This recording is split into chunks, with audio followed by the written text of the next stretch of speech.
Good afternoon, everyone. Welcome to our very first webinar for Collegiate Recovery Spotlight Series. My name's Olivia Pinelli and I'm going to be your host today. We're joined by Ahmed Hassan, who will present about the programme at Ohio State University. The webinars are hosted by the Association of Recovery in Higher Education in order to support the growth and development of the collegiate recovery field. Just a few reminders about logistics before we turn things over to Ahmed to make sure things run more smoothly. We're going to record the webinar and upload it to YouTube and the ARI website afterwards. We're probably going to send out a blog tomorrow or Monday. You'll be able to go back and access all the information at that time. If you have any questions for our team or presenter, you can enter them in the chat box below on your screen, and we'll be filtering out those questions throughout the webinar. Feel free to send them at any time. You don't need to wait until the end. Supplemental materials are going to be provided by Ahmed, and you'll see them on your screen. We look forward to ways to improve. So if you have any suggestions or topics you'd like us to cover, please feel free to reach out to us. And just before I turn over to Ahmed, I'm going to give him a quick introduction. Ahmed serves as the program manager of the Collegiate Recovery Community within the Student Life Wellness Center at Ohio State University. He oversees the recovery initiatives of the center. He is responsible for local, state, and national outreach and engagement for the program, and providing direct support to students in or seeking recovery and the center staff who support them. Born and raised in Ohio, Ahmed relishes being a Buckeye and looks forward to continuing to be inspired by students in recovery and helping them achieve success at The Ohio State University. Ahmed received his bachelor's in science degree in community, family, and addiction services from Texas Tech University, and holds a master's in social work degree with an emphasis on addiction prevention and treatment from The Ohio State University. Thanks for joining us today, and I'm going to turn it over to you. All right, thank you for doing that. Thank you for the wonderful introduction. I'm really excited to be able to talk about the Ohio State Collegiate Recovery Community, the group of students that I have the privilege to be able to serve and work with here at Ohio State, and the program that has been my home professionally for the last 5 years. And so, like Liv mentioned, my name is Ahmed Hassan. I am a person in long-term recovery as well, which means that I have not misused any substances or alcohol since August of 2007, and I use he, him, his pronouns. And I'm grateful to be able to share with you guys today the work that we do at Ohio State, and really talk about the history of our program, how we got to where we are today, and where we're trying to go, because I know that this work of being an advocate for students in or seeking recovery on our campus and supporting them as however we can is one that's going to continue to need to grow and evolve, and we're excited to be able to try to meet that challenge for those students. And so I'll start with how our program started. Just go ahead and dive right in. Our program at Ohio State actually started with an email from a student to our former vice president of which eventually reached our former vice president of student life. And that student identified that they were a person in recovery, and that it was difficult for them being on campus where there were few, if any, resources to support them in their lifestyle, I guess, for trying to find an appropriate term. And so because of that, the student life leadership began to try to attempt and develop supports for students in recovery. They started by looking nationally to see what other programs were doing, benchmarking other schools. It eventually led them down to Texas Tech, and while the replication for universities was going on, the replication program down at Texas Tech University, and their first attempt was actually in 2009. And they started with a GA. It was a graduate assistant who was leading the efforts on campus. And things were going pretty well. I wasn't here, but what I've heard in the stories is that they had identified some students, they were having campus support meetings, and they were doing their best to support those students. But when the GA graduated, I think it was the lack of continuity from that GA to whoever was going to take over the efforts the next time that made the progress that they'd made up until that point kind of dissolve.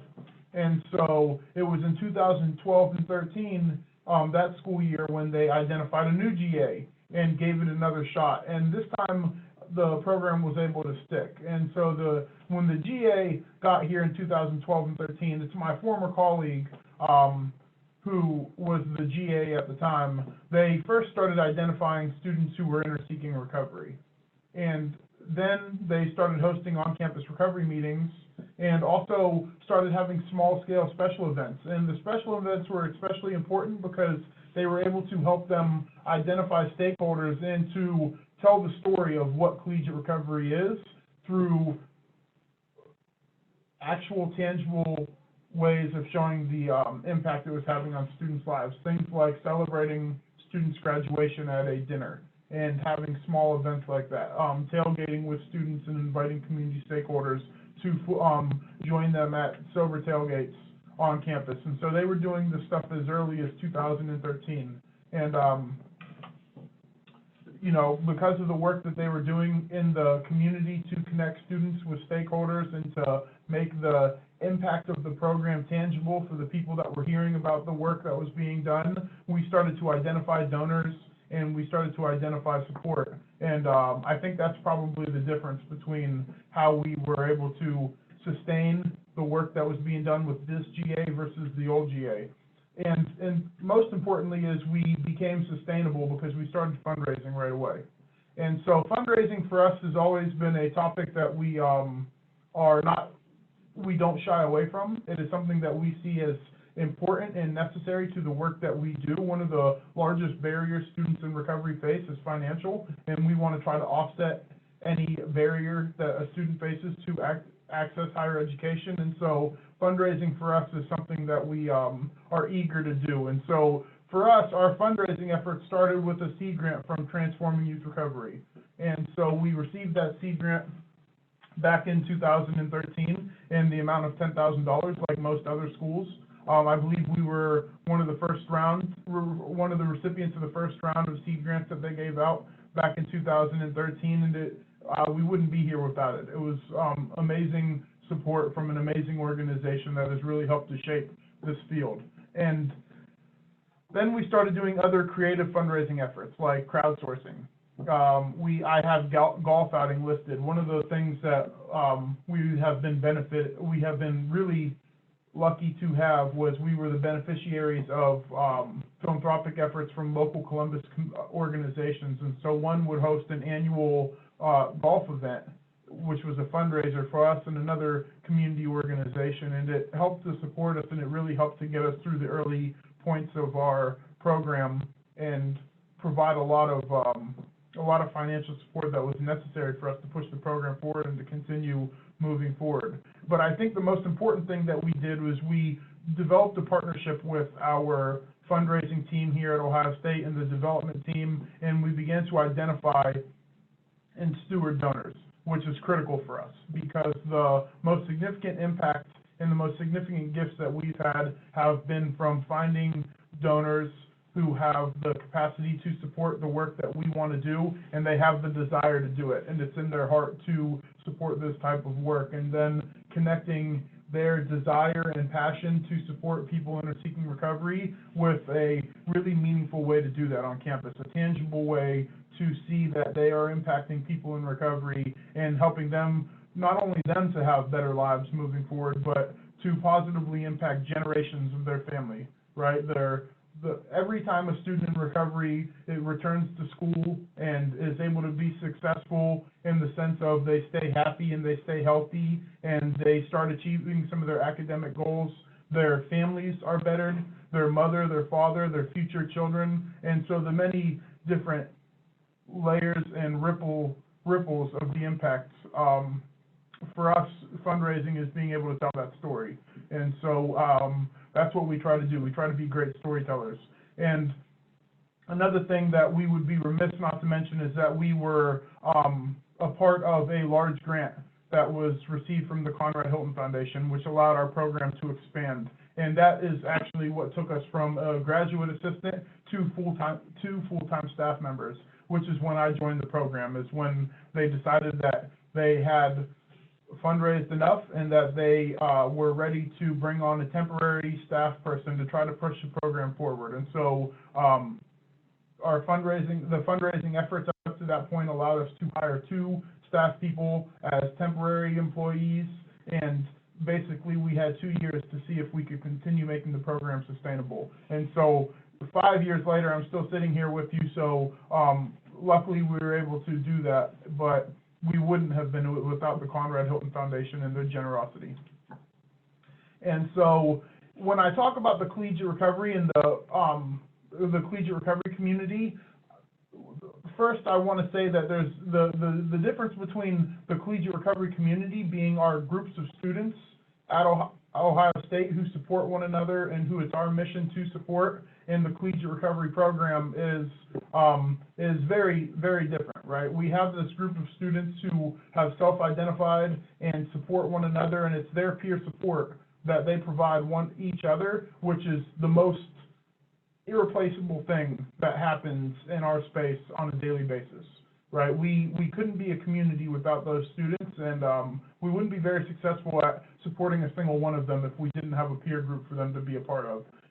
But another interesting thing about us is we actually call ourselves the Collegiate Recovery Community, and so that's just our name, but we are also a program, and we are a program because we have institutional buy-in and institutional support to provide resources to students which are aimed to help them engage, sustain, and garner recovery throughout their time here at Ohio State, and hopefully, if we're doing our jobs correctly, after they graduate, and they're able to maintain it as amazing alumni of this university. And so the first, and one of the more, I guess, to me, one of the more important parts of that program is the fact that we get to have 2 dedicated staff members.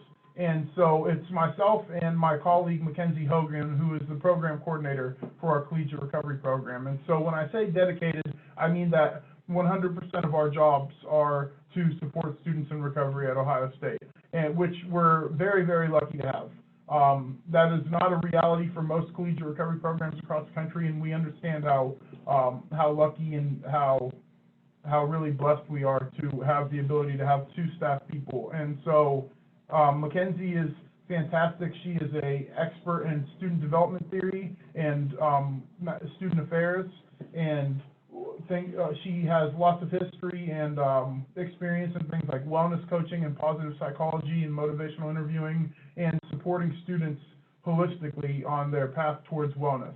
And so, I mean, it's really exciting to see the work that she does individually with our students and using this holistic wellness approach to enriching their lives and giving them more recovery capital by providing necessary resources to them while also helping them set goals and then helping them remain accountable to those goals in a way which is positive and utilizing their strengths to push them and propel them forward. And so the next thing we have is a dedicated space.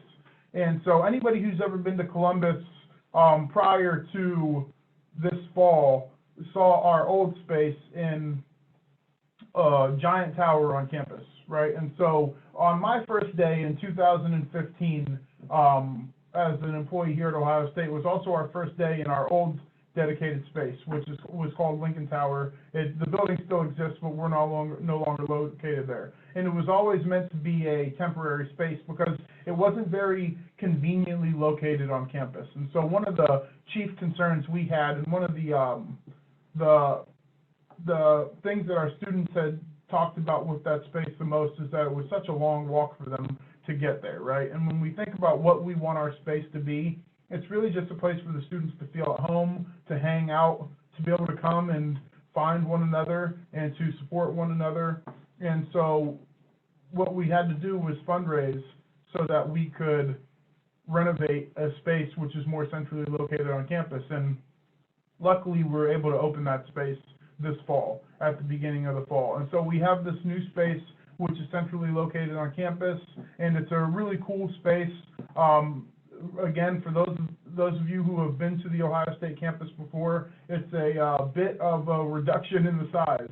And so where we used to have almost 3,000 square feet in our old space, now we probably have about a third of that. But the trade-off of being centrally located on campus and giving students a very convenient space that they can drop in anytime they need to was something that we absolutely would do 10 times over if given the opportunity. And so we love the new space. We think our students love it as well, and they absolutely utilize it a lot. And so next, one of the more important programs and support that we're able to offer our students is recovery scholarships. And so we have 3 different scholarships that students are able to apply for. We have a financial need scholarship for students who have some sort of financial hardship. The Buckeye Recovery Scholarship is one that we give to students who we believe are exhibiting the values of our program and are good leaders in our community. And so this has more to do with their role in the community as far as being present, as far as participating, as far as spending time with other students, and for some being mentors to other students. But we also think it's important that our students not only be leaders here in our collegiate recovery community. And so we also look at their leadership throughout the Ohio State community and the local Columbus community. And so if we have students who are active in student groups on campus, who are leaders in their colleges, who are leaders in organizations that they are a part of that have nothing to do with Ohio State, we want to honor that as well, and we want to, I guess for lack of a better term, reward that as well. And so we try to look at our students' leadership as something that is more specific than just, you know, how long have you been in recovery, because for that number is really not all that important, but instead, what are you doing with your recovery, and how are you allowing recovery to make you the best citizen that you can possibly be? And then we also have a recovery scholarship to try to help offset the cost for students who are interested in living on campus in our recovery house, which we call Penn Place. And so this is for students who have difficulty finding safe, drug and alcohol-free living environments in Columbus because of a financial barrier. And so what we're able to do is offer a place on campus which is close to class, and we're able to help offset the cost and try to make it as affordable for them as possible, because we know that safe housing is one of the most important components of an individual who is in recovery and is trying to sustain that recovery. And so next we have individualized recovery plans that we do with students, and so these plans are a process.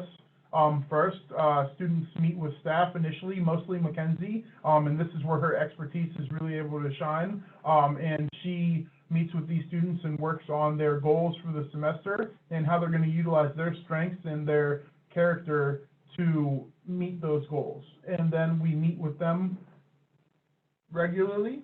Some students we meet with weekly, some we meet with monthly. It depends on the student's needs and how often the student feels like they would want to meet with us, and we try to support them as much as we can throughout that process.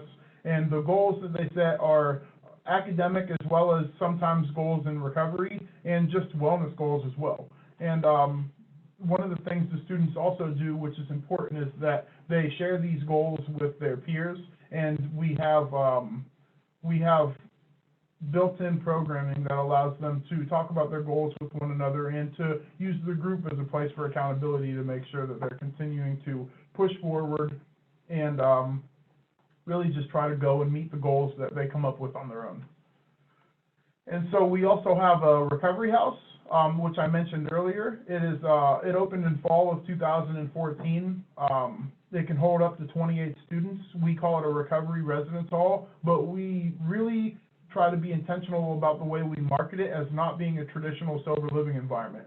I think that one of the experiences I've had over my time here at Ohio State is talking with lots of parents who, when they see recovery residence hall, think of a more traditional sober living environment. And so when we say recovery residence hall, what we mean is a residence hall where you're living with people, near people in recovery. And there's some intentional programming in that residence hall to try to build a sense of community. What we don't mean is a regular urinalysis, a curfew, somebody who is coming through your room at night to make sure you're in there, right? And some of the more commonly associated with rules and I guess, for lack of a better term, services that you would expect to get at something like a three-quarter-way house or a residence hall or a more traditional sober living environment. And so truly this is just a residence hall where we have been given the green light to try to put students in recovery near each other so that they can support one another. And then we also have social events, which is huge because one of the things that is important for us to instill on our students who come to our program is that they have every right to have a really exciting and meaningful and extraordinary experience while they're here at Ohio State. And that means having fun, and that any tradition which is available to any other student outside of traditions that might revolve around drinking or drug misuse should be available to them. And so we try to have really cool events. One example of that is the Scarlet and Gray and Sober tailgates. We actually started marketing them differently now. We just call it the Scarlet and Gray tailgates. And that was to be intentional around trying to increase the likelihood of your average student who doesn't identify as being in recovery, but wants to have a alcohol-free environment to go to show up, right? And so some of the things that we realized through talking with students and doing some informal, I can't think of the term, some informal sessions where we talk with students and bounce ideas and names off them, they thought that dropping the word sober would help. And so these events are family friendly. They're open to all, not just students, but staff, faculty, and your casual fans as well.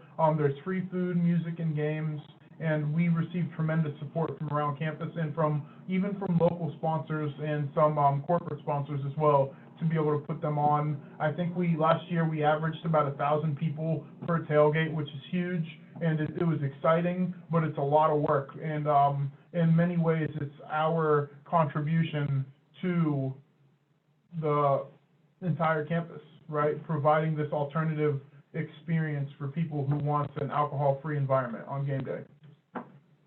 And so we also focused on professional and leadership development as well. And so these pictures are examples of some service learning projects that our students planned and executed in our small group process that I mentioned earlier. And so each semester we have small groups where we focus on professional development and leadership development, and we use the social change model for leadership as our theoretical basis for the work that we do with our students. And so these are two examples of service learning projects that they planned and then they executed. The one on the left is a cleanup of a park where they went and they made planter boxes and they cleaned the park up and they did some environmental service. That is one area which we found is really important to our students, and so whenever they are challenged with the task of thinking through a service project, they often choose to do something around environmental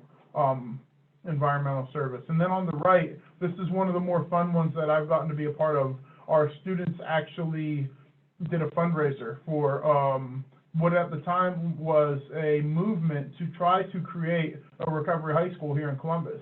And so there were rumblings of a recovery high school possibly coming to Columbus, which of course we would support because we believe in recovery spaces in educational environments. And so our students decided what they wanted to do was help to raise money. And so they organized an art charity sale, and they found a bunch of Columbus-born artists to donate their art, and then they sold it and they donated 100% of the proceeds to the Upstart Recovery High School, which is now a actual recovery high school with students enrolled. And so it was really cool to see our students find a project that they believed in and to get behind. And so when I talk about the students planning these, I mean they plan everything from beginning to end, and they have the staff available to them to mentor them and to guide them if they need that. But and we can provide them with some seed funds if they need funding to get some of the stuff going. But for the most part, the students do, I'd say, all of the work.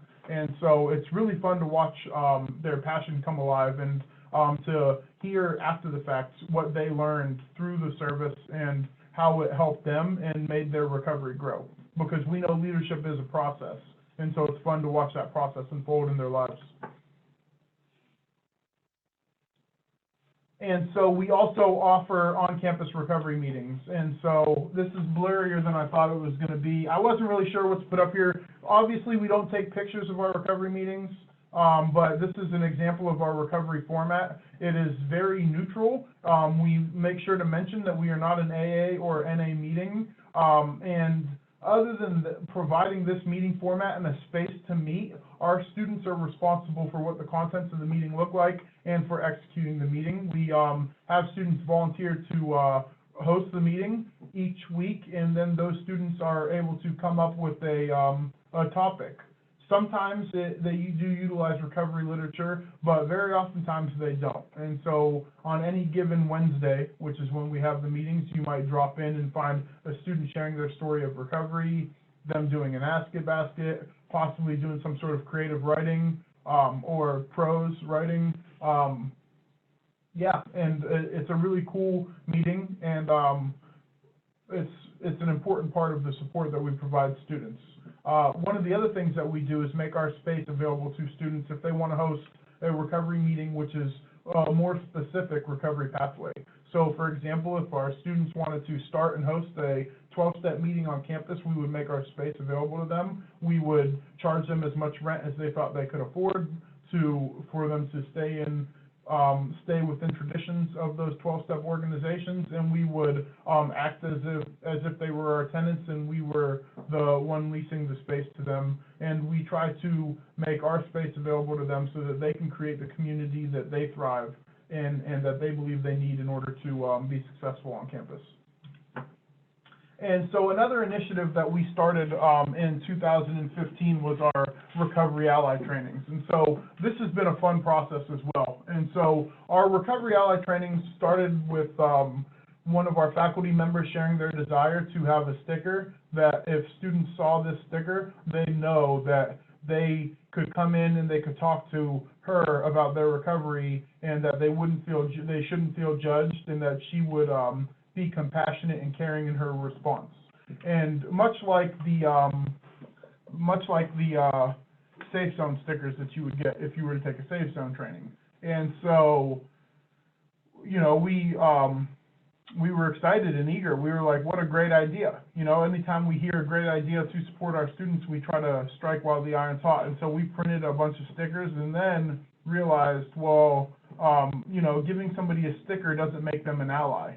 And in order to be an ally of a marginalized group or a marginalized population, you should understand who that marginalized population is, and you need to know how they want to be supported, right? And so much of our training is talking about how students perceive their relationships with faculty and staff, and how they are able to develop relationships with these students in a way where the students will perceive them as allies. Because one of the things we've learned throughout this process is that we don't declare ourselves allies.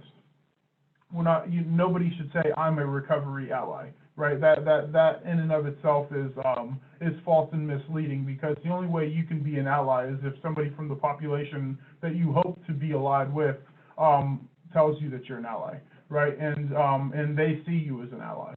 And so we try to teach lay people enough about addiction and enough about recovery, and small things that they can do to support those students. And yeah, so this training, we were so excited. We started training people in 2015. It was exciting creating the training, and then we made the training available to other campuses. And so, you know, this is a resource that we provide free to other campuses if they're interested in utilizing our recovery training. And I think the most exciting thing that came about this is to see how many other schools thought this was a great idea after we started presenting on it nationally and started recovery training programs of their own, because now there are, I'm sure, dozens of variations of Recovery Ally trainings throughout the country. And we're just excited to see that that work has taken off across the country and is happening on so many different campuses.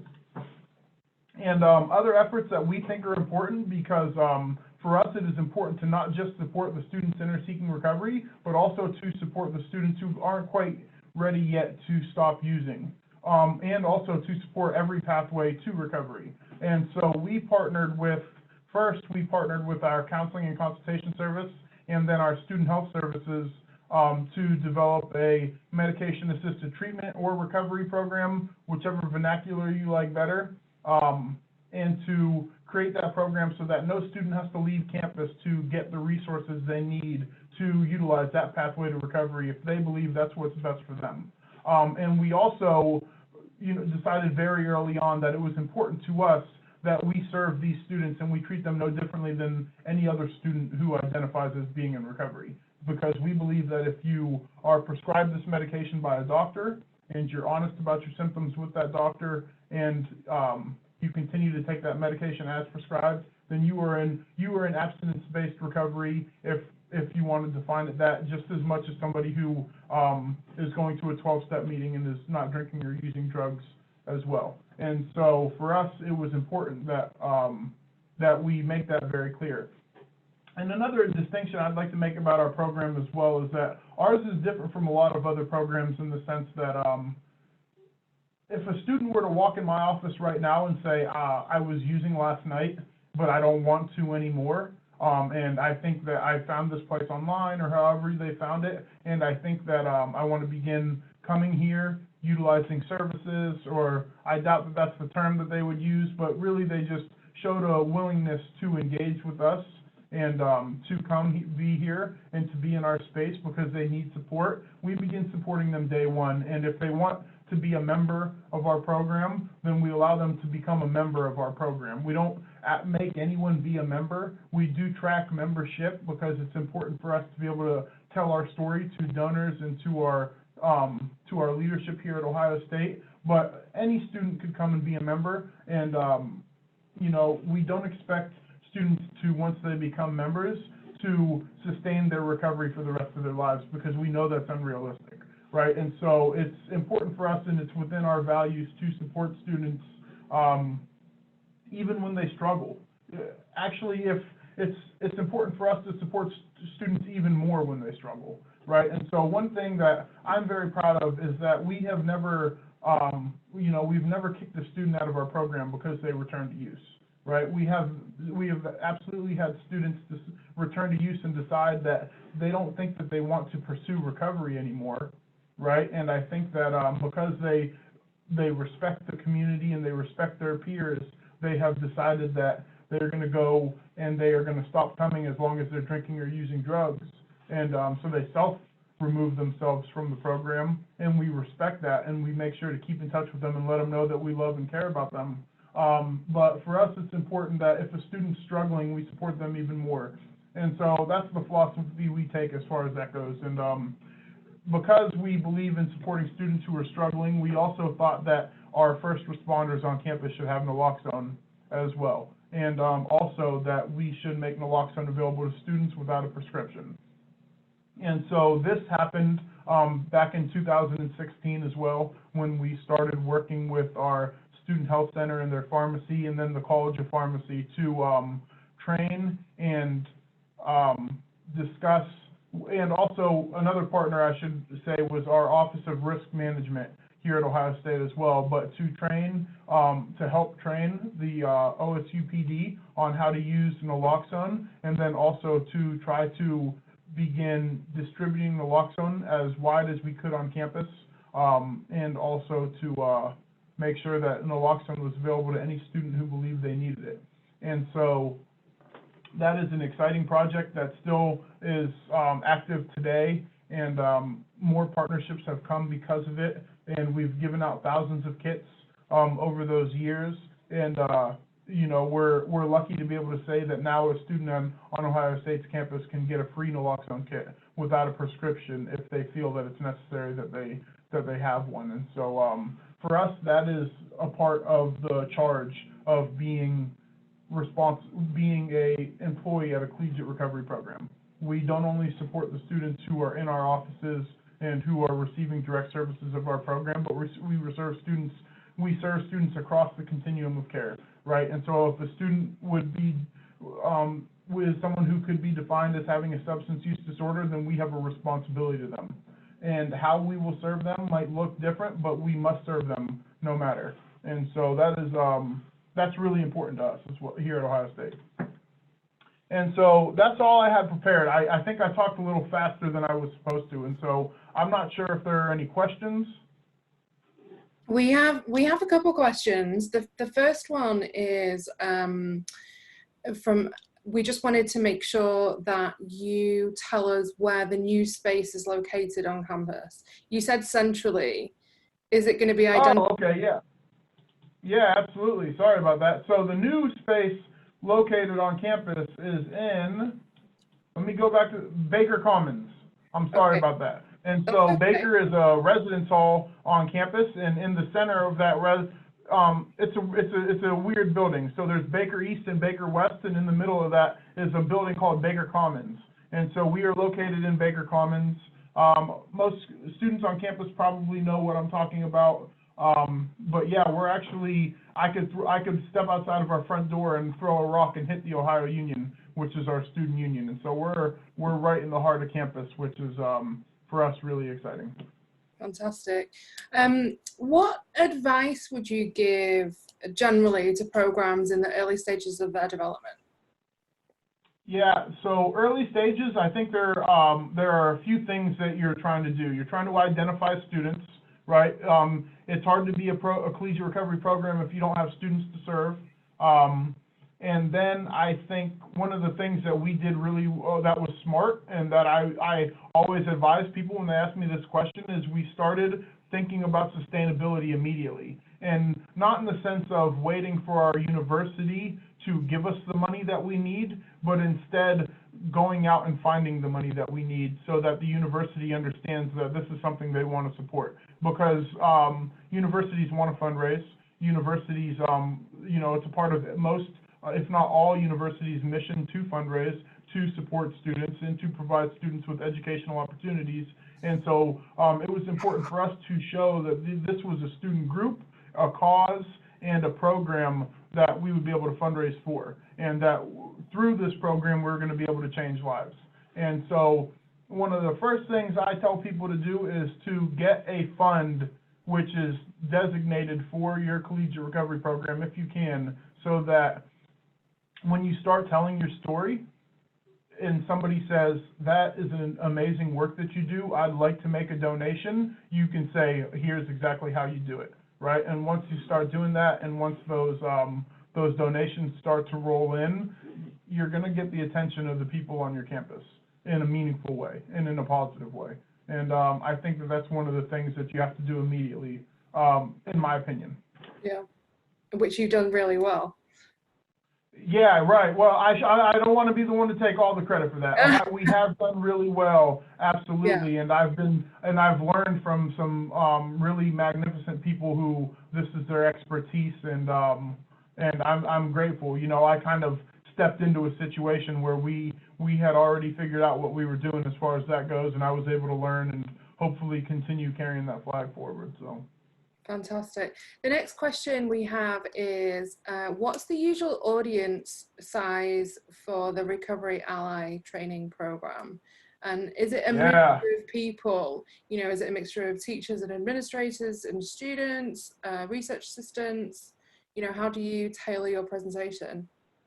Yeah, that's a great question. So we our goal is to do at least one a month. And we do open registration for staff and faculty at least once a month. That's our primary target. When we conceived the training, we our idea was we're going to train staff and faculty to support students. And then after we conceived that and created it, we decided, and really not necessarily because we thought it was a great idea, but because colleges started clamoring for us to come in and support their students, specifically medical schools who had students that were going to one day work with this population. They saw this training as a really good educational opportunity for their students. And so we quickly created a student version of the training as well. but our primary audience is still staff and faculty. But we can do student requests, and we often utilize things on our campus, like we have a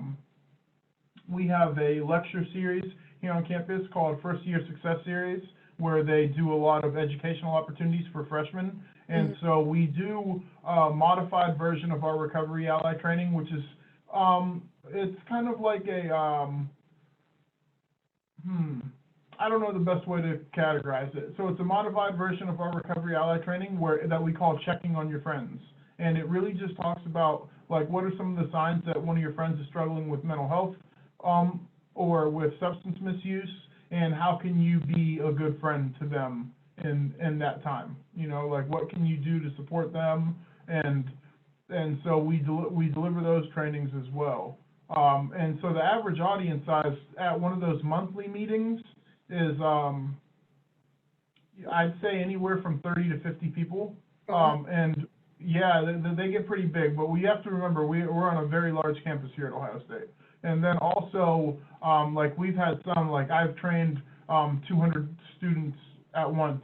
We've trained, and just recently we were invited and so excited to be able to work with one of our best campus partners, Student Health Services, and we trained all their physicians and nurses at once in Student Health Services. And there was, I think, 80 or more people in the room then.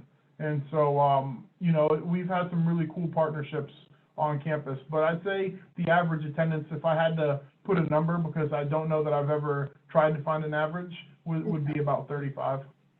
Wow, that's impressive. So the next question is, what has been the biggest obstacle to overcome at Ohio State? Oh, what's been the biggest obstacle? Is it with just overall obstacles? Well, I guess really in relation to collegiate recovery, what's the biggest obstacle that you've overcome or faced? You know what? I think that, Just a small question. Yeah, right. I mean, I think, like, so I want to start by saying that we have been blessed with leadership that is, in my mind, like, visionaries, right? They're not the ones who created collegiate recovery. They don't own that. But when they saw a need, they looked for a creative way to address it. And at the time when Ohio State's collegiate recovery program started, there weren't nearly as many schools doing this work as there are now. And so we have visionary leadership who has never balked at supporting our program.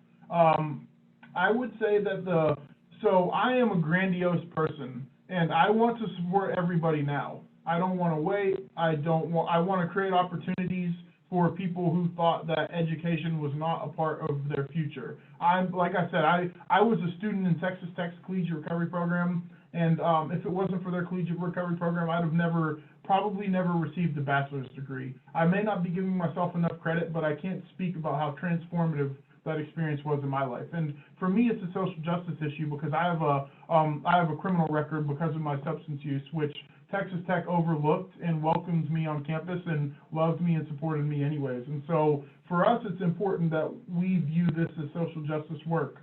And so I think the biggest barrier is creating opportunities for people that higher education feels out of their reach. And so making it affordable, helping to make a case for them to be accepted to the university, even if their academic record isn't what it would be had they not been drinking and using drugs when they were high school students and when they were college students, if that makes sense. And so really, the biggest barrier is to make sure that anybody who wants to come to Ohio State and be a Buckeye, if they are ready for that commitment and they are capable of that commitment, is given access and is given every resource they need to make it happen.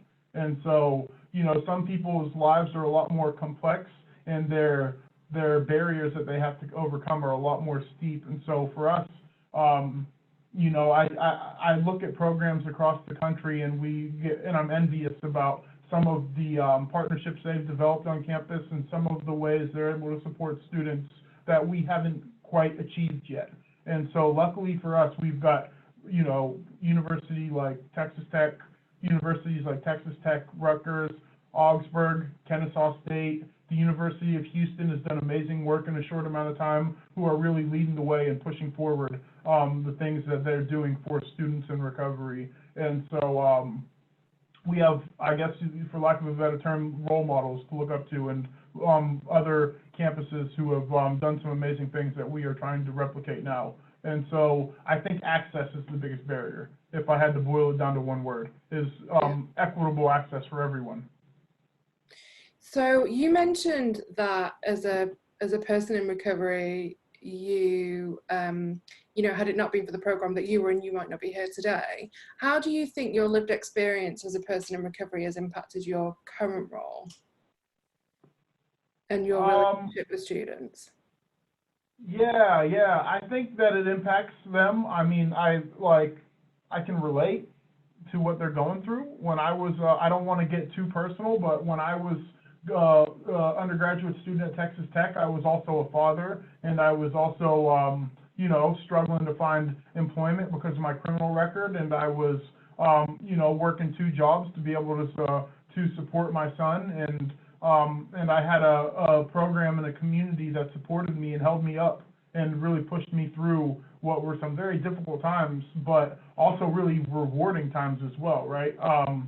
Sometimes the greatest gifts that we receive are things that we have to work really hard for, and they don't come very easy. And that was my experience with both of my degrees, really. And so I think I can relate to students. I think I can relate to coming from a lower socioeconomic status and being a person who has had their life affected by substance use that is personal, and also from loved ones and caregivers that were supposed to have done a better job and things like that. And so just being able to use my story to relate with them is, I think, a tool that I have in my toolbox that I'm grateful for.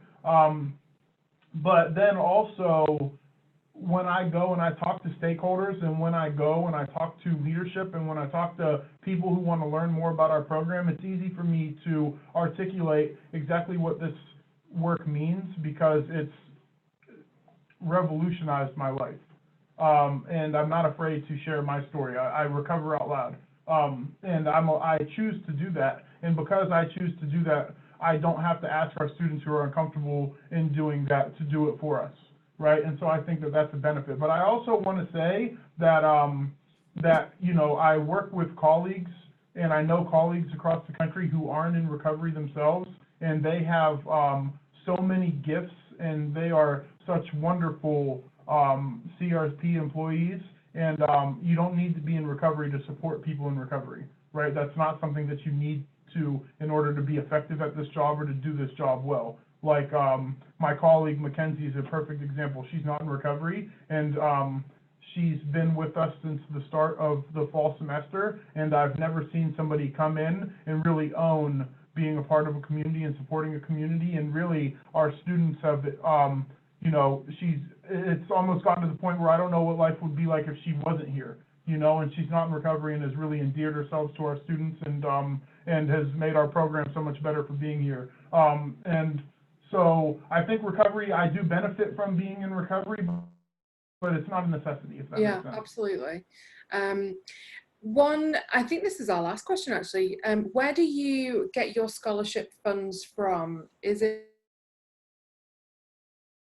from the fundraising that you do, or is it from elsewhere? Yeah, that's so great question. Our scholarship funds are from fundraising. Yeah. And so we, I think to date we have given out over $75,000 in scholarships, which is, you know, for us is a big deal. It's only been 5 years.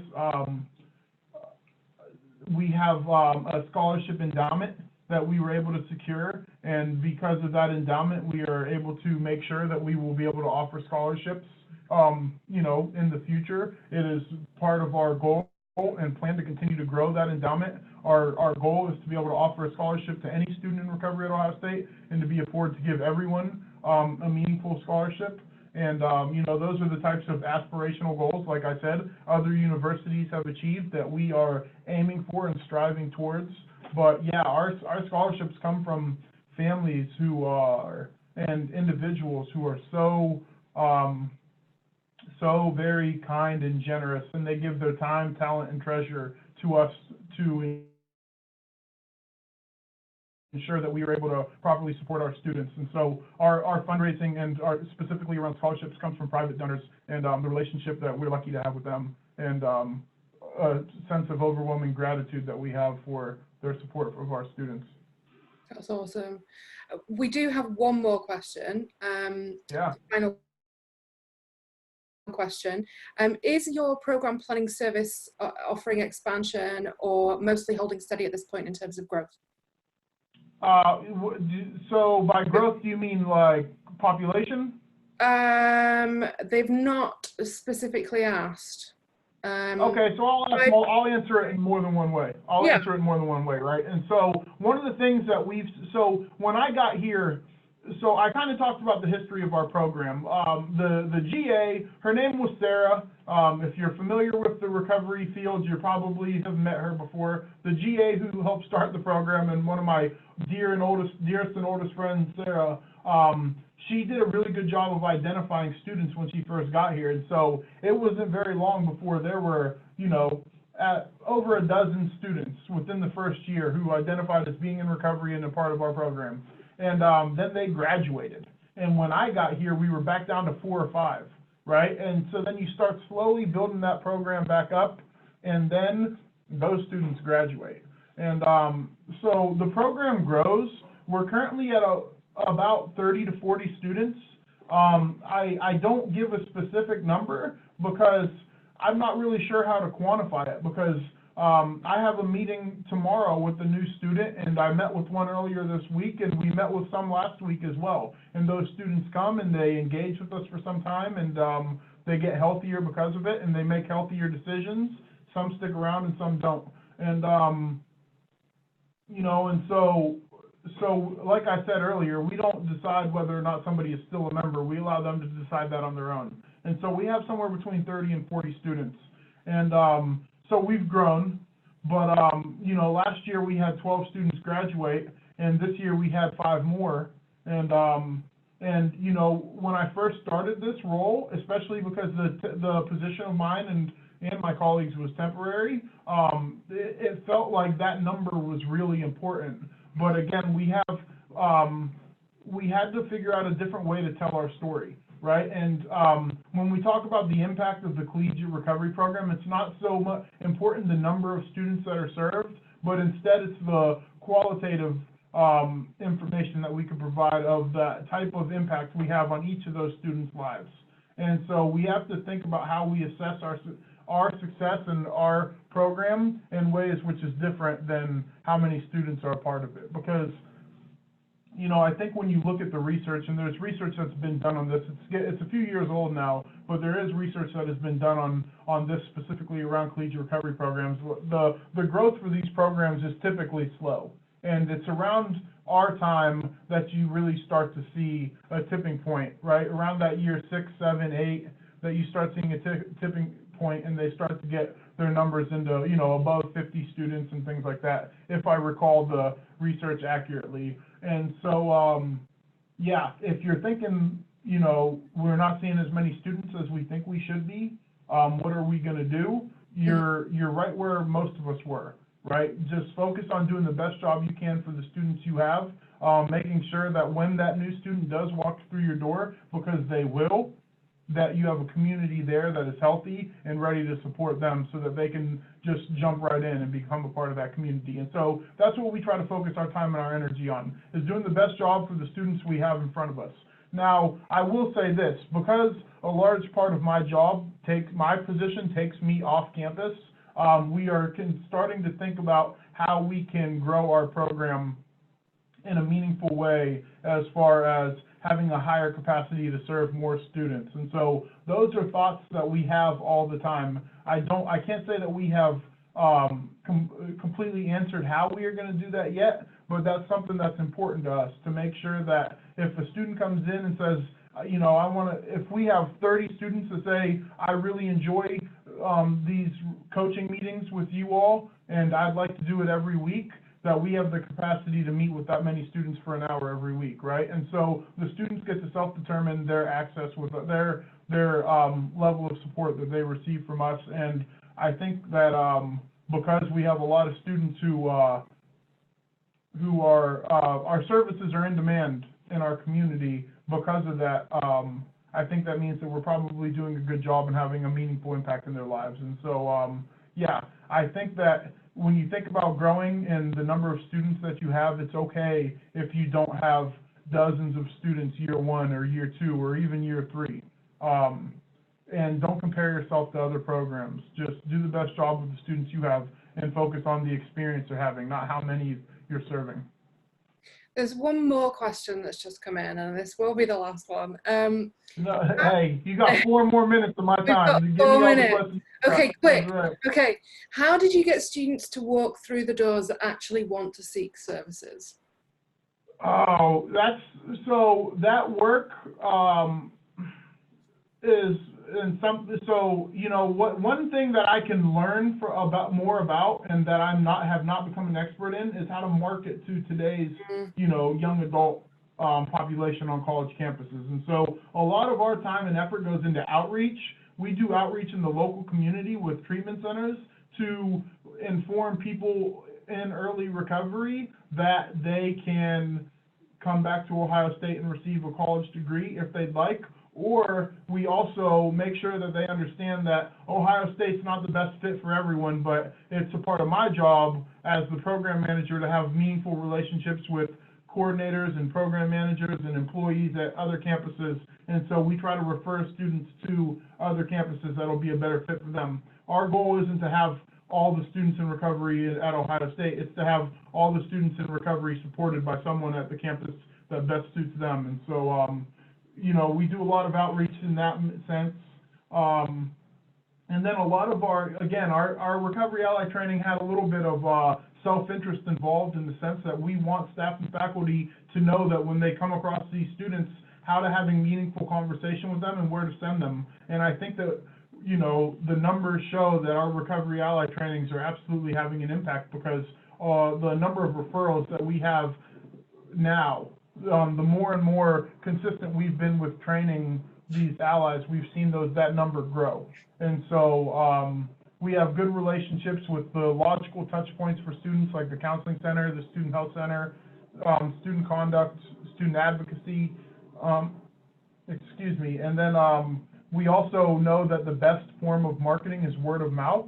And so we encourage our students to bring their friends with them. If they meet somebody in recovery who's a college student, and luckily for us, we have permission to support students at any institution of higher education in Central Ohio, not necessarily with the intention on them transferring to Ohio State, just to support them because somebody ought to be.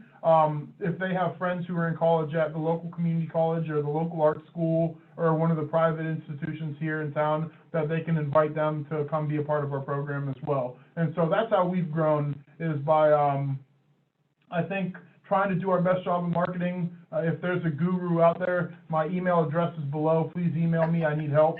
But also just by making sure that when students get here, we've created a space that they feel welcomed, that is inclusive, and that they feel like they want to come back, and that they're a part of a community that loves and supports them, and trying to, you know, help to create that culture. I think that's the best thing we can do is be ready for when the student walks in the door and market. Yeah, and you're doing a really great job at it. Thank you so much. Thank that you. has been it. really, really helpful. A reminder to the attendees and to people watching this in the replay, it's going to be replayed on YouTube and on our website. Questions, sorry, it will be on the website. That's all we've got time for today. So we hope it was helpful. Please share this information with colleagues, with friends, stay connected with us to learn about our future webinars, and help us, you know, if you want to improve our offerings, feel free to feedback. We're open to suggestions. So we appreciate everyone's time, and the next webinar is going to be on February 25th, and that's covering Recovery Ally programs. Thank you so much. Yeah, a really good program. And Liv, I just want to say my email address is below my picture. Anybody who wants to reach out to me to learn more can feel free to do so. Great, we'll add that on the blog too. Yeah, cool, awesome. Thank you so much. Yeah, you guys tune in next time. It's going to be great. Yeah. I know I'll be tuned in. Yeah.